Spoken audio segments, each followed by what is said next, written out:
Mais uma noite, me encontro aqui muito apreensiva, como sempre, mas muito feliz com a oportunidade. Mais uma oportunidade que o Senhor me concede de vir ministrar juntamente com os irmãos, de aprender juntamente com os irmãos, de receber juntamente com os irmãos.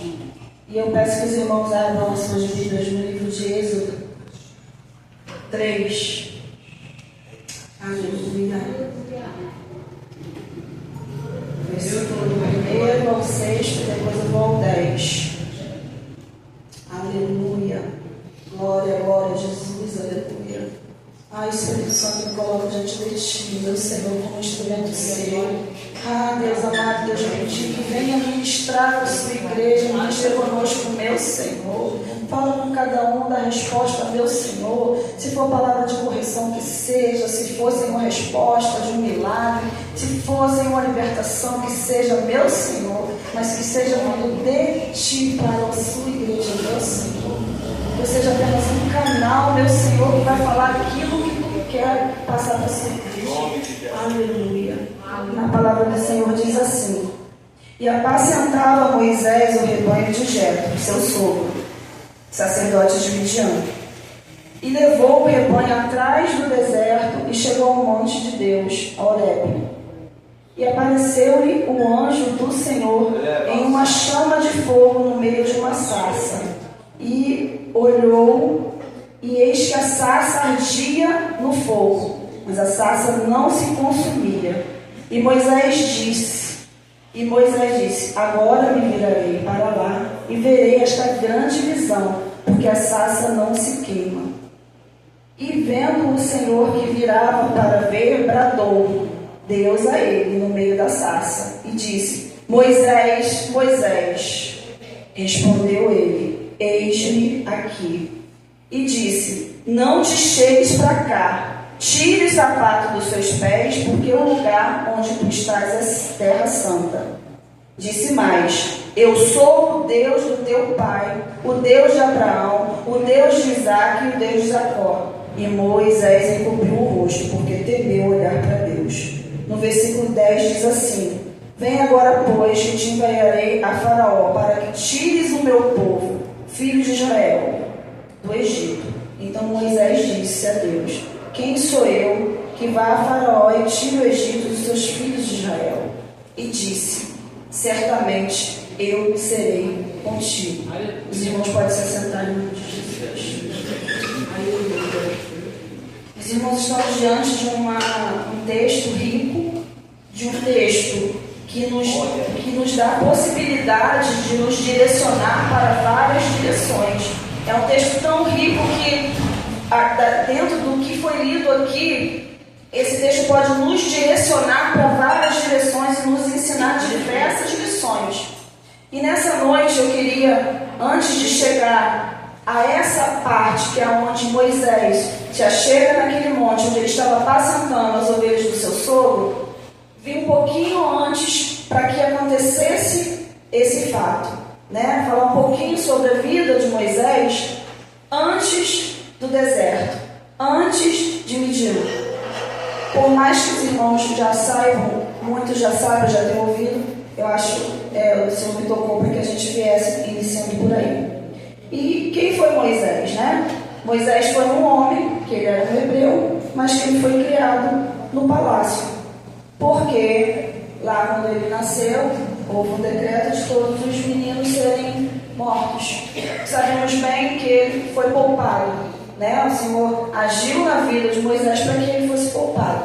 E ele foi criado dentro do palácio, com os costumes do palácio, aprendendo como os egípcios, fazendo como os egípcios faziam, vivendo como o egípcio vivia. Porém, ele tinha uma essência. Porém, ele tinha algo que ele carregava no DNA dele que era diferente do que os egípcios carregavam.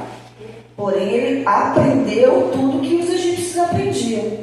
E num determinado momento da vida dele, veio o conhecimento da sua origem, né? E aí nós bem sabemos que o que aconteceu para que ele saísse do Egito fugido, nós sabemos que por conta de uma atitude dele em defesa de um hebreu, ele acabou matando um egípcio. Ele acabou em defesa de um hebreu e acabou matando um egípcio. E isso lhe causou um transtorno muito grande. E isso fez com que Moisés tivesse que deixar o Egito fugindo, temendo perder a vida. O que levou Moisés a sair do Egito nada mais foi do que fugir da morte. E aí eu já começo a aprender nesse texto, porque a situação que estava ele poderia se entregar, ceder e esperar a morte chegar. Ele poderia não tentar nada. Ele poderia desistir de viver. Porque ele sabia a gravidade do que ele tinha feito. Ele sabia as consequências que isso iria causar para ele. Então, o que teria para ele era um decreto de morte. Só que ele tomou uma atitude e vai embora daquela terra. Aqui eu já começo a aprender que houve uma tentativa pela vida. E eu já começo a aprender e poder passar para os irmãos que muitas das vezes a gente pensa de desistir de muitas coisas que nós queremos, que nós podemos fazer, desistimos da nossa própria vida por situações, por circunstâncias. E aí deixaremos de viver algo grandioso que terá para a gente lá na frente. Talvez no momento em que a gente está passando por uma adversidade e a gente pensa em nem tentar reverter a situação, a gente não entende o que tem na frente para a gente. Talvez a gente não vai entender por que a gente está vivendo aquela situação e vai desistir simplesmente de viver. E uma simples tentativa de Moisés mudou o quadro. A vida de Moisés ia mover muitas outras vidas. O que Deus tinha para fazer na vida de Moisés ia mover muitas outras vidas. Então, se Moisés desiste ali, quando ele comete aquele ato, e ou fica perambulando, ou desiste de viver, espera o decreto de morte, o povo de Israel ficaria cativo. Ou Deus levantaria outro, né? Mas a atitude dele de tentar evadir daquele lugar e ir para outra terra e correndo risco, ele tinha um risco. Por que ele ia desistir de viver? Eu vou para o deserto e posso morrer no deserto. Porque tinha essa possibilidade dele morrer no meio do caminho. Porque perigos ele passou por aquele caminho até chegar naquela terra. Só que nós sabemos que ele chega em Midian. Ali ele constitui uma família, ele se conhece a família da sua esposa, da sua futura esposa. Ali ele se estabiliza, ali ele entra na zona do conforto. Ele chega, conquista ali uma família, a família do seu sogro, foi viver uma vidinha tranquila. Ele chegou num lugar onde ele conseguiu uma esposa, ninguém sabia qual era a origem dele, ali ninguém sabia o que ele tinha feito, e aí ele se acomodou por uns anos, ele viveu uns anos ali com aquela família. E aí vem, eis que vem Deus tirar Moisés da zona de conforto dele, porque ele estava com a vida estabilizada, vamos dizer assim. Ele tinha uma família, tinha filho, tinha a esposa, trabalhava com o sogro dele, então não tinha muito com o que se preocupar, vamos dizer assim. Teoricamente ele poderia ficar ali por um bom tempo ali. Só que Deus faz isso, meus irmãos, com a gente. Às vezes a gente pensa que está tranquilinho, que está tudo tranquilinho, Deus vem lá e tira, a gente está dando nossa zona de conforto para poder fazer a vontade dele. Nós temos o nosso livre-arbítrio de atender ou não, porque ele não vem com o pé na porta. Ele faz uma força, ele faz força conosco, mas ele não nos obriga a nada. Moisés poderia não fazer a vontade do Senhor. As consequências com Deus ele teria. E aí justamente a gente chega nesse momento aonde ele estava apacentando as ovelhas do seu sogro, e ele acaba indo, para cima daquele monte Horebe. E ele chega naquele lugar e ele tem uma visão extraordinária.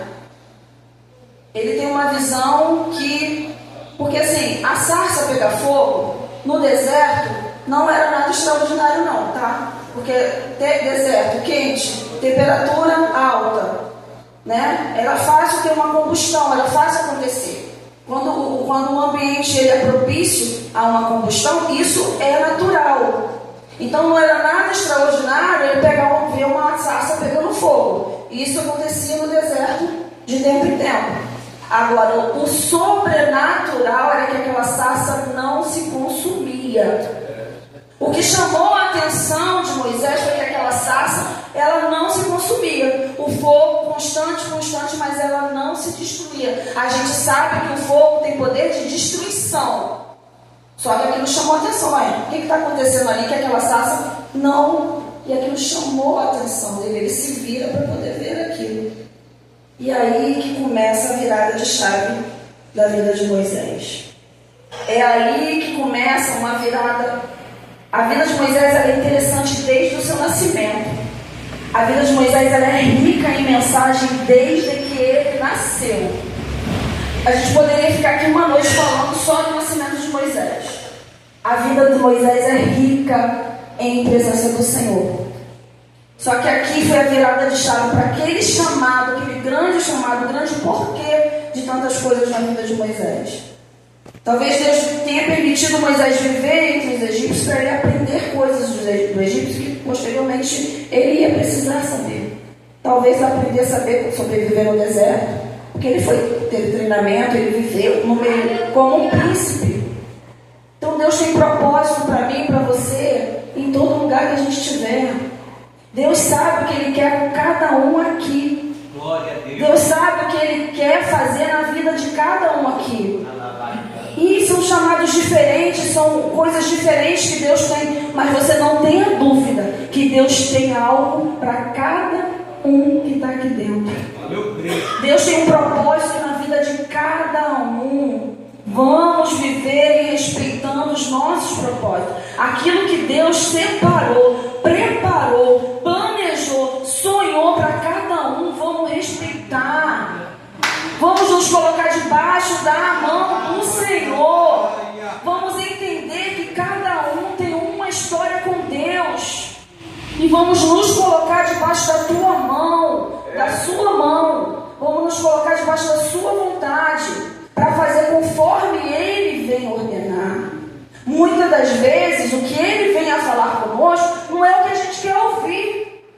Provavelmente Moisés queria ficar lá com a esposa dele, com o sogro, vivendo o restante da vida dele lá em paz. Mas ele se colocou debaixo da vontade do Senhor. Na palavra diz que ele se vira, e quando Deus chama ele pelo nome, eu acho lindo isso.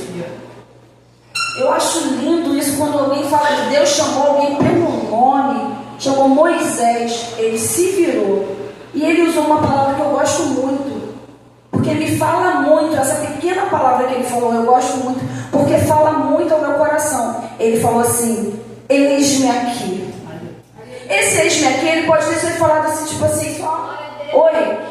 Mas ele falou, eis-me aqui. Eis-me aqui, para mim, representa posicionamento. Representa, eis-me aqui, faça conforme a sua vontade. Fala que eu te ouço, fala que eu farei. O eis-me aqui desse de Moisés eu senti, e a gente vai comprovando que esse eis-me aqui foi um posicionamento, porque ele foi cumprindo cada ordem que o Senhor deu a ele. Cada ordem que o Senhor foi dando a Moisés, ele foi cumprindo. Então eu entendo que o eis-me aqui dele era constante. Muitas vezes, meus irmãos, a gente fala o eis-me aqui em todo momento sem eis-me aqui. Eis-me aqui sem estar aqui. O eis-me aqui quer dizer assim, estou disponível, mas na verdade não estou. Eis-me aqui quer dizer, fala que eu farei, mas na verdade não farei. Só que o eis-me aqui de Moisés foi um posicionamento positivo para ele fazer constantemente a vontade do Senhor. E eu quero crer que algumas ordens que o Senhor deu dali para frente foram ordens dolorosas, porque nós sabemos o que aconteceu no Egito quando ele voltou, e a cada momento ele tinha que estar cumprindo uma ordem do Senhor, e não eram ordens de bênção para algumas pessoas. Deus pesou a mão por conta da dureza do coração de Faraó, pesou a mão. Eu creio que aquilo não dava prazer a Moisés para cumprir. Olha, vai acontecer isso disse isso. Creio que ele fazia isso com dor, porque nós somos humanos, ele era humano.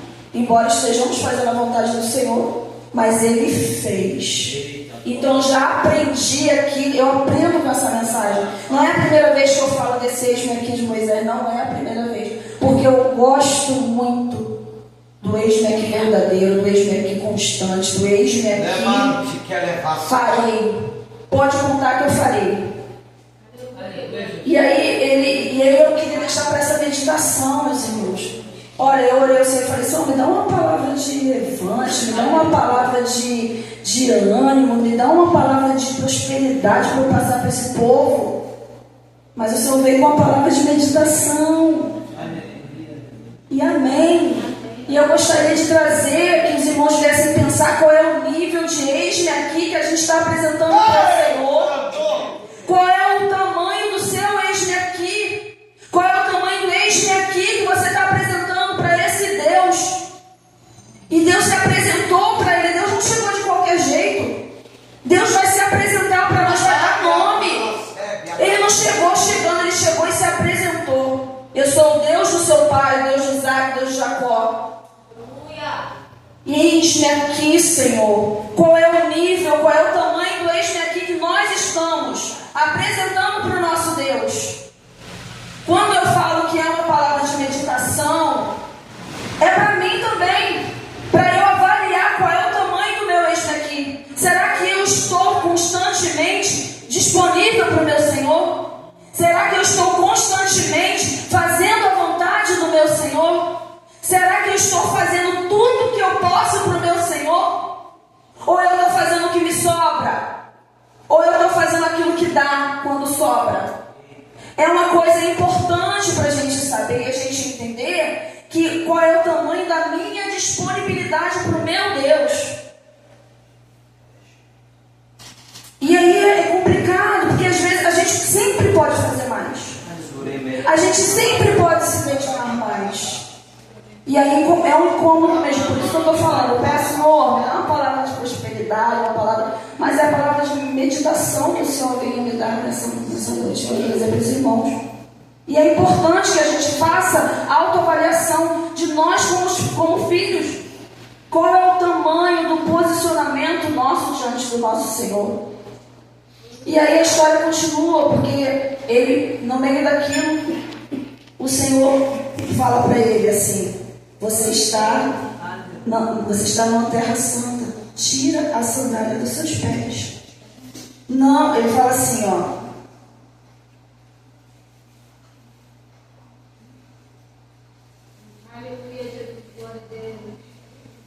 Não se achegues para cá, tire os sapatos do seu pé, porque o lugar que tu estás é santo.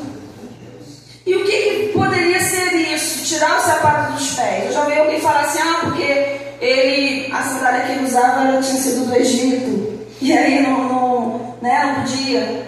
Mas na interpretação, quando a gente medita, a gente entende que é simplesmente a gente entender que o lugar santo não aceita coisas que outros lugares aceitam. É você se colocar de forma totalmente de humildade, de entender que aquele lugar é um lugar diferente. Simplesmente para dizer para mim e para você que um lugar santo não aceita o que um outro lugar aceita. Talvez a gente precise andar por lugares que aceitem qualquer coisa, qualquer atitude, mas o lugar santo não.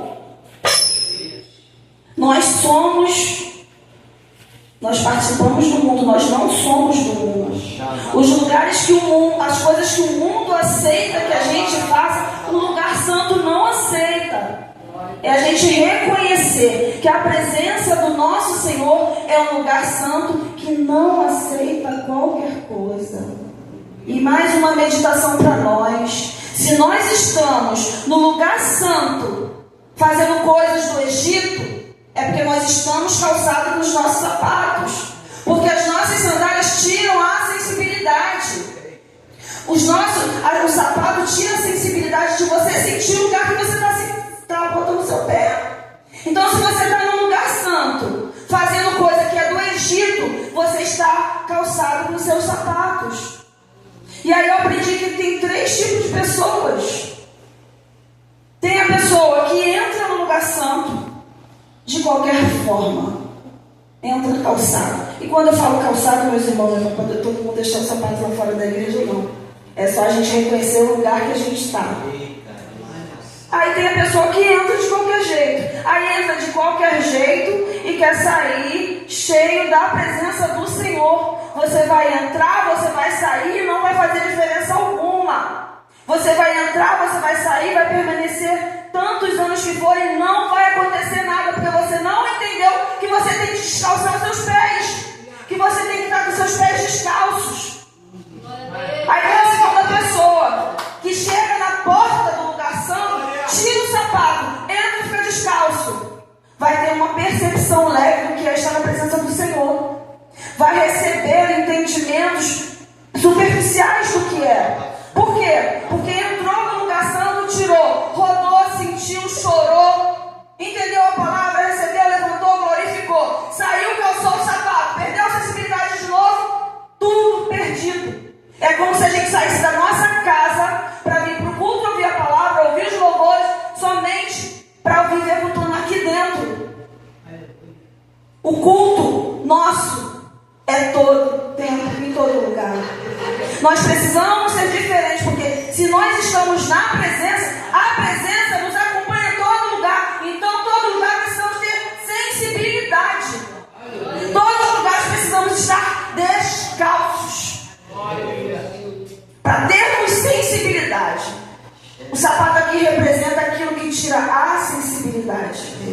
E aí tem aquela terceira pessoa que já anda descalço, porque ela anda na presença, pastor Júnior. Então ela está na presença todo o tempo. Quando a pessoa entende que precisa estar descalço para estar no lugar santo, ela vai começar a viver experiências.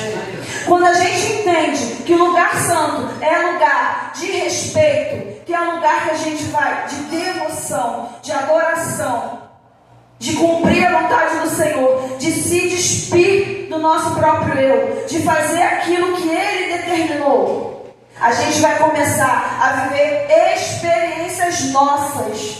O problema é que muitas vezes a gente se conforma em ver pessoas tendo experiência, em ouvir experiências de outras pessoas, e deixamos de buscar as nossas próprias experiências. Então, quando a gente anda calçado, quando a gente só tira o calçado para poder entrar naquele lugar e depois volta com as mesmas práticas, as práticas do Egito, nós vamos somente presenciar as experiências alheias. Eu vou ouvir as experiências que o pastor Márcio possa ter tido algum dia, ele vai contar. E às vezes a gente escuta algumas experiências que a gente fica maravilhado, desejando ter algo parecido. Mas estamos calçados, estamos sem reverência, estamos sem entendimento que aquele lugar não é um lugar qualquer. E isso é muito sério. Isso é muito, muito sério. Na palavra diz que aquele que ouvir a palavra e praticar será bem sucedido. Então não adianta a gente ouvir, entender e não praticar. A gente ouvir, entender e não viver. O chamado dessa noite é descalce as sandálias dos seus pés, porque o lugar que vocês pisam é santo. E não é somente esse ambiente aqui. Não é somente esse ambiente. Então não venha entender, esse lugar aqui é santo. Nessas paredes aqui é um lugar santo, é um lugar de reverência. Eu entendo muito bem isso. É um lugar que merece ter toda a reverência, porque aqui é a casa do Senhor. Mas a gente precisa entender que o descalçar os sapatos para estar na presença, porque uma vez que a gente se coloca diante da presença, todo lugar que nós estivermos, a presença está conosco. Então precisamos estar descalços para poder viver o sobrenatural, para viver as nossas próprias experiências. Não se conforma em presenciar experiências alheias. É bonito, a gente vai glorificar, a gente vai se alegrar pelas experiências dos outros, mas vamos buscar as nossas próprias experiências. Vamos buscar viver o sobrenatural. Vamos buscar a viver aquilo que o Senhor projetou. Porque Ele projetou, não falei que Ele projetou? Cada um aqui tem um propósito. Deus tem um propósito na vida de cada um aqui. Aí na palavra diz que Ele, o Senhor fala para ele, revela a sua vontade. O Senhor se apresentou ali para ele. E ali foi falou para ele o que ele queria dele. E aí é muito interessante, né? Porque Moisés fala assim, quem sou eu? Muitas vezes, meus irmãos, a gente vai se achar pequeno para o que Deus está pedindo para a gente. Meu Deus. Moisés se achou pequeno, quem sou eu para ir a Faraó? Quando Deus fala, eu serei contigo, meu irmão, ele diz assim, ó, certamente eu serei contigo. Aleluia. Não tem pequeno, não tem grande. Se Deus falou, eu serei contigo, Ele será. Se a gente se colocar em obediência para fazer tanto quanto Ele vai ordenando para que a gente fala, porque muitas vezes o Senhor não vem aqui e abre o livro todo que Ele quer que a gente faça. Ele vai dando etapa, agora eu quero que você faça isso. E você faz, vai no céu, vai no escuro, porque Deus falou, eu serei contigo. Meu irmão, se o Senhor falar, eu serei contigo, você vai abrir o mar vermelho. Se o Senhor falar, eu serei contigo, você vai jogar a praga e vai tirar a praga. Não é praga, meu irmão, não, tá? Só estou fazendo uma analogia lá, as pragas as 10 pragas que foram lançadas sobre o povo. Você vai fazer coisas grandes que Ele está te prometendo. Se você estiver na posição do Senhor, eu serei contigo. Você vai fazer maravilhas para a honra e glória do Senhor. Você fará tanto quanto Ele te falar que você pode. Às vezes a gente coloca na posição de pequeno, de menor, não posso, não consigo. Tem gente que consegue fazer mais. Tem gente melhor que eu para fazer isso. Não, foi Ele, escolheu você para fazer isso. Ai, pede para outro porque eu não consigo, eu sou pequena. Não. Ele falou, certamente eu serei contigo. Então é contigo, o negócio é com você. Não delega para outro o que é para você. Não empurra para outro o que Deus quer fazer com você. Se você não quiser, Ele vai usar outro. Ele vai usar outro. Porque a obra dele vai continuar. Ele não vai parar a obra dele por conta de teimosia nossa. Mas, não, irmão, Ele falou, faça. Ah, mas eu não sei. Ele vai capacitar. Não se coloca como pequeno se Deus está te fazendo grande. Não se coloca pequeno se Deus está te fazendo grande. É isso. Ah, eu sou humilde. Ok, humildade é uma coisa. Mania de se diminuir é outra coisa. Ah, eu sou humilde, eu sou. Mas se Deus está falando que eu sou grande para fazer, eu sou grande para fazer. Porque Ele falou, certamente eu serei contigo. Fica com essa palavra. Se Deus falou, certamente eu serei contigo, não tem mar vermelho certo. É isso. E aí a gente sabe que Ele pega, Ele volta para o Egito e Ele vai fazendo todas as coisas que nós sabemos. E aí eu só queria chamar a atenção, porque eu já estou terminando. Eu queria chamar uma atenção de novo para o eis-me aqui. O eis-me aqui, que Ele falou lá, quando Deus chamou Ele, foi tão forte, tão tremendo, que quando Ele conseguiu, eles conseguiram sair daquela terra, conseguiram ir para o deserto para poder ir para a terra prometida. A gente sabe muito bem o que aquele povo fez com Moisés, né? Povo duro, povo tinha toda a manifestação do Senhor na vida, e aquele povo ainda murmurava. E aí teve um momento que Deus deu a oportunidade a Moisés de deixar tudo, vamos deixar esse povo para lá. E ele pediu que não. Sabe por quê? Porque o eis-me aqui de Moisés estava entranhado já no ser dele, já estava no DNA dele. O eis-me aqui dele entranhou de uma forma que ele pediu pelo povo. Ele não desistiu do chamado. Deus estava liberando ele daquele chamado e ele não desistiu. Porque o eis-me aqui que a gente faz para o Senhor ele precisa estar entranhado na gente de uma forma que não vai ter ninguém que vai conseguir nos desviar. Às vezes a gente, quando a gente não está convicto do nosso eis-me aqui, qualquer um tira a gente do nosso caminho. Qualquer um vem e tira aquilo que Deus tem para fazer, atrasa aquilo que Deus tem para fazer. E a gente deixa de viver coisas sobrenaturais, coisas grandiosas. Moisés, ele viveu coisas grandiosas em Deus, na frente daquele povo. A vida de Moisés não foi fácil. Ele era um homem que falava com Deus, mas ele não teve uma vida fácil.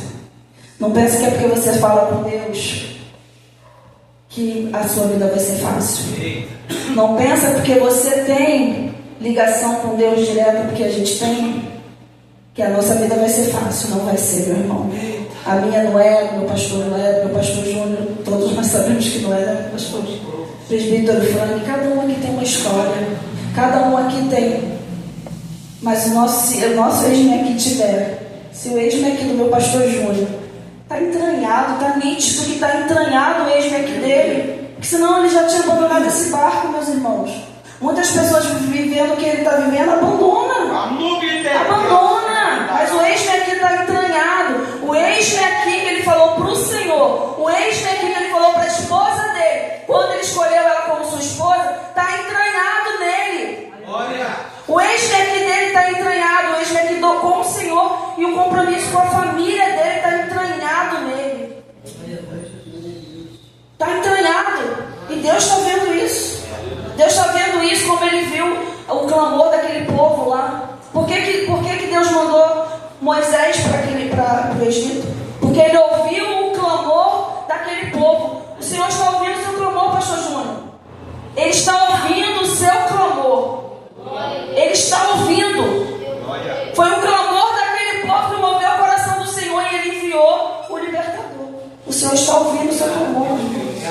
Ele está ouvindo o seu clamor. E ele está ouvindo o nosso clamor.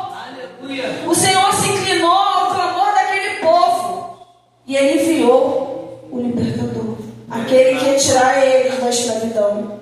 E ele escuta o nosso clamor. Eu gosto de oração. A oração mexe. Mas eu vou falar uma coisa que mexe. É o clamor. Comigo, Raquel. Estou falando de mim. Quando fala do clamor, aquilo entra. Sabe? Porque o clamor, uma oração, a gente articula algumas coisas para falar. A gente pensa que engana Deus e a gente vai procurando palavras bonitas para falar com o Senhor. Senhor Altíssimo, Deus amado, Deus bendito, não sei. Sabe? Não estou criticando a oração de ninguém, só estou falando que a oração a gente articula palavras para convencer a Deus de algo. E aí às vezes a gente esconde alguns detalhes achando que está enganando a Deus. O clamor não, o clamor é um desespero. O clamor você se deixa, como é que fala? Se despir. Você fica despido de qualquer orgulho, você fica despido de qualquer coisa que te maqueia. Quando você vai para clamar, é uma ação de desespero para o Senhor. E Ele se inclina ao nosso clamor. O clamor é uma atitude de devoção, de confiança. Ninguém vai clamar a uma parede, porque aquela parede não pode fazer nada por mim. Ninguém vai clamar a qualquer coisa, porque aquela qualquer coisa não vai fazer. Quando alguém opta por clamar, é porque ela confia que aquele que está recebendo o clamor é capaz de suprir, de responder. Meu Deus. Então, por conta do clamor daquele povo, Deus enviou o socorro. Por conta do meu e do seu clamor, Deus vai enviar o socorro. Independente. Vocês já perceberam que quando a igreja se une para clamar por uma vida, por uma causa, Deus responde? Vocês já perceberam que quando a gente se reúne de verdade para clamar com todos, despido de qualquer coisa, Deus responde. De alguma forma Ele responde. Deus podia mandar um treco lá para poder acabar com aquele faraó, acabar com os egípcios, acabar com a liberdade. Podia? Não, Ele virou o libertador. Então às vezes o nosso clamor é para fazer uma coisa do jeito que a gente quer. Mas Ele envia a provisão, Ele envia a providência, Ele responde. Talvez Ele não vai dar gente, da forma que a gente quer, porque a gente quer tudo muito mais fácil. Deus nos dá condição. Ele nos dá condição para poder sair das situações nas quais a gente procura por Ele.